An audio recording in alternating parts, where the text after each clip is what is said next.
சைதாப்பேட்டை நீதிமன்றத்தில் தாக்கல் செய்த ஜாமீன் மனுவை திரும்ப பெற்றார் மகாவிஷ்ணு.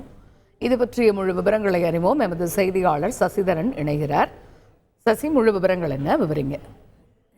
ஆன்மீக சொற்பொழிவாளர் மகாவிஷ்ணு கைது செய்யப்பட்டு சிறையில் அடைக்கப்பட்டுள்ள நிலையில் காவல் கஸ்டடி, போலீஸ் கஸ்டடி கேட்டு 7 நாட்கள் மனு மீது விசாரணையானது இன்று சைதாப்பேட்டை நீதிமன்றத்தில் விசாரணைக்கு வந்திருக்கிறது.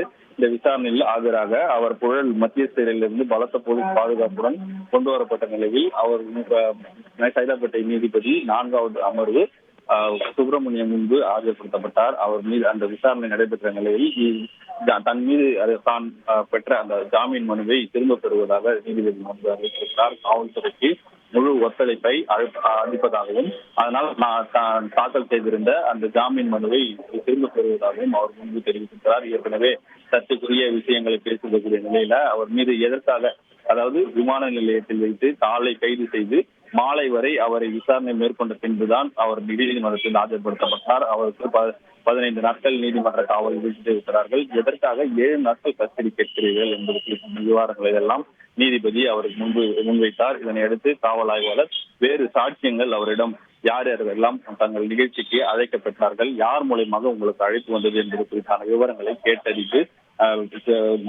விசாரணையை துரிதப்படுத்த வேண்டும் என்கிற ஒரு தகவலை காவல் ஆய்வாளர் நீதிபதியிடம் தெரிவித்த பின்பு வழக்கு விசாரணையானது 2:30 மணி அளவில் ஒத்திவைக்கப்பட்டிருக்கிறது. உணவு இடைவெளிக்கு பின் இது தொடர்பான உத்தரவை நீதிபதி தெரிவிப்பதெனவும் தெரிவிக்கப்பட்டிருக்கிறது. தற்போது வரை அவர் அந்த வழக்கை மட்டும் வாபஸ் பெற்றிருக்கிறார். முன்ஜாமீன் கோரிய வழக்கை மட்டும் வாபஸ் பெற்றிருக்கிறார்.